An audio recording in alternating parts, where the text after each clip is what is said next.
Fala galera, beleza? Professor Fredão, aqui do Mente Matemática. Se você ainda não conhece o canal, seja muito bem-vindo. E o tema do vídeo de hoje é as 6 questões que eu errei nos 6 anos em que eu fiz a prova do Enem. Eu venho fazendo o Enem como candidato mesmo desde 2014 e como em 2019 foi a primeira vez que eu gabaritei, eu recebi muitas perguntas a respeito de quais foram as questões que eu tinha errado nos outros anos, né? Então, esse vai ser o nosso vídeo de hoje, mas antes de começar a falar exatamente das 6 questões, eu vou fazer um outro comentário com uma pergunta que eu recebo com frequência, que é se eu só faço a prova de matemática. E não, eu faço todas as provas sempre, tá? Não faço só a prova de matemática.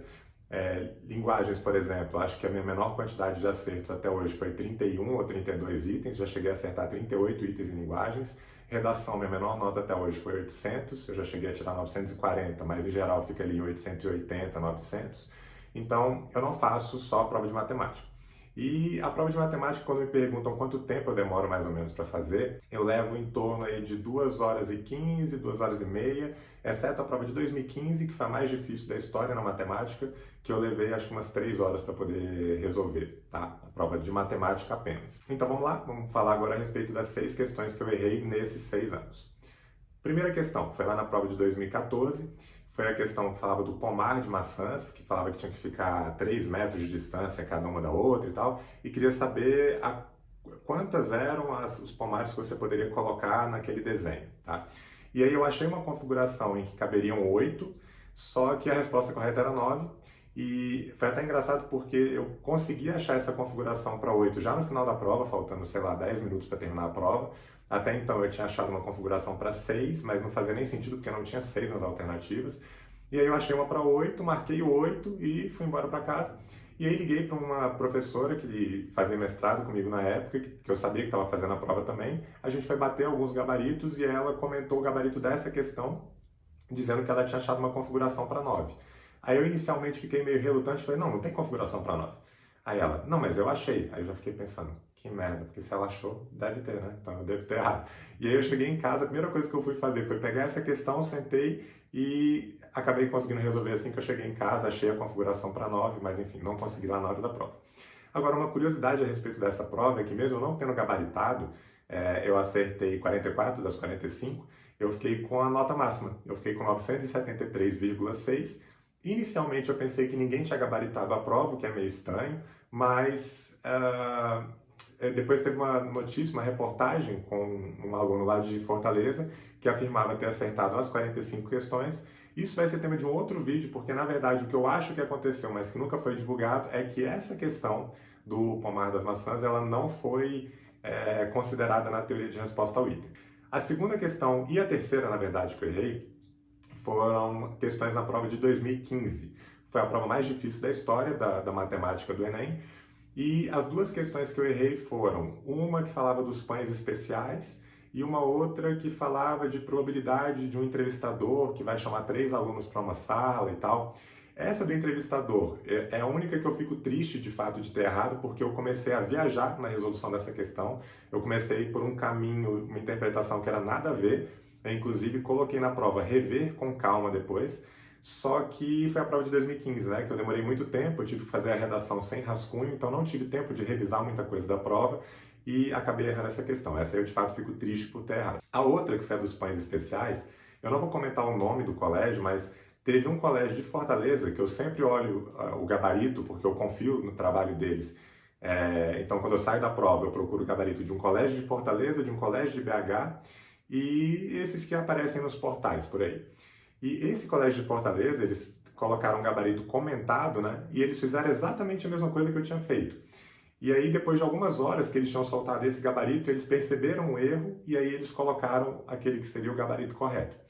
E eu descobri hoje, antes de gravar esse vídeo, porque eu fui analisar um pouco dos dados lá nos microdados, na teoria de resposta ao item, eu descobri hoje, nesse ano eu tirei 994,9, acertando 43, só que esse ano foi aquele ano em que teve nota máxima maior do que 1.000. Teve aluno que tirou 1.008,3.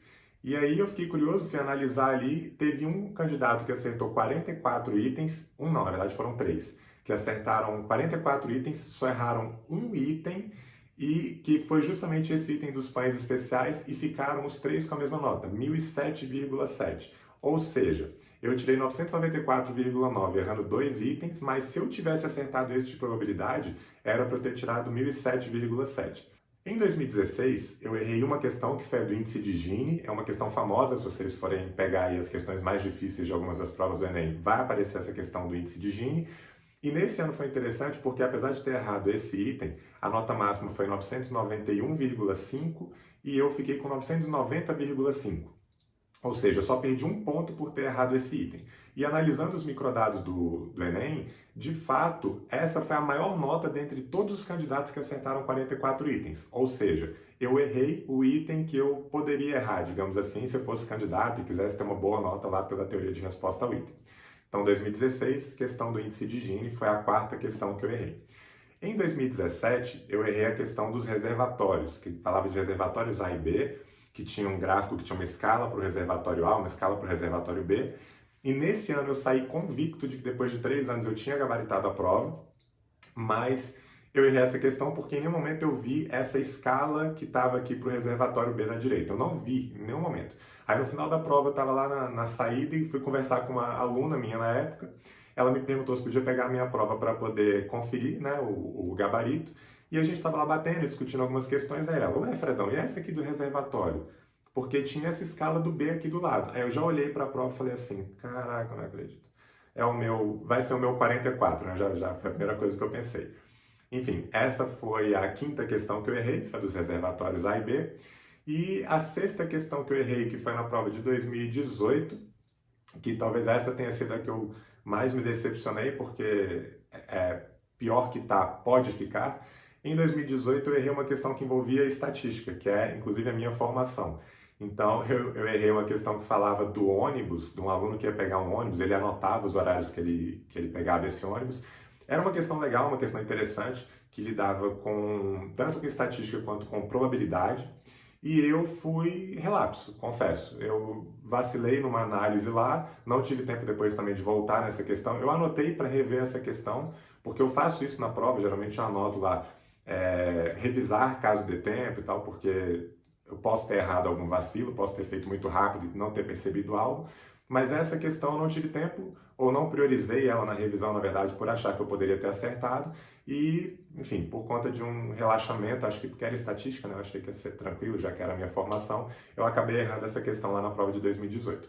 Em 2017, na quinta questão que eu errei, eu fiquei com 987 e a nota máxima eu não vou lembrar, mas eu perdi mais ou menos uns 6 ou 7 pontos com relação à nota máxima. Em 2018, que foi essa da estatística, eu fiquei com 984,8 e a nota máxima foi 990 alguma coisa, 994, talvez eu perdi uns 10 pontos por conta desse erro.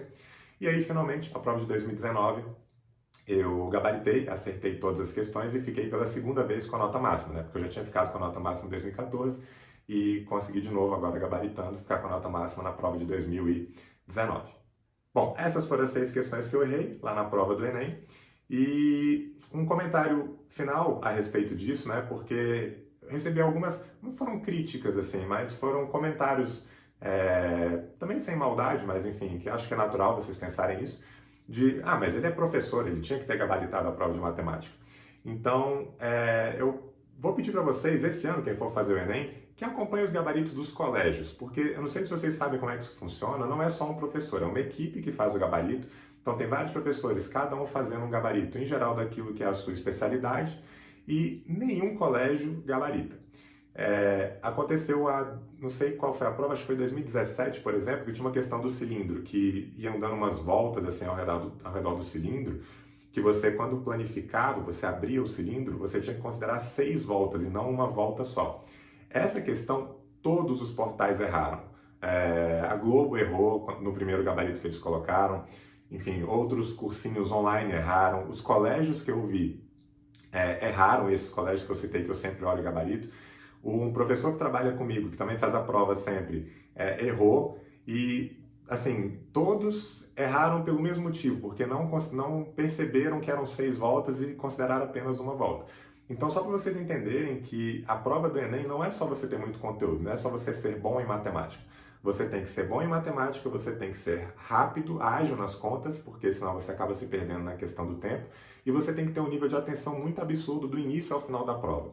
E eu não estou falando isso como uma desculpa, não. Eu aceito os meus erros, ok, faz parte, né, da vida. Mas é só para que vocês entendam que não é porque eu sou professor que eu tenho a obrigação de gabaritar a prova.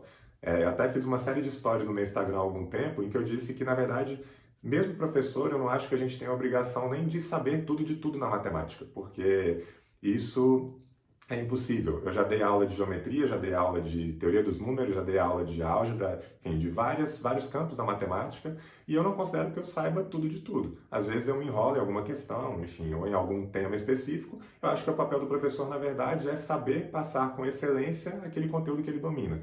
Então, tem professores que muitas vezes se especializam num conteúdo, são professores que dão só geometria e são profissionais excelentes dentro da geometria, e isso basta, né, para aquela instituição, para aquele aluno, ou seja lá para quem for. Então, não acho que o professor tem a obrigação de gabaritar a prova, e acho que é isso que eu tinha para falar. Espero que vocês tenham gostado do vídeo. Se você gostou, deixa aqui o teu like, se inscreve aqui no canal, e a gente se encontra nos próximos vídeos aqui do canal. Um abraço!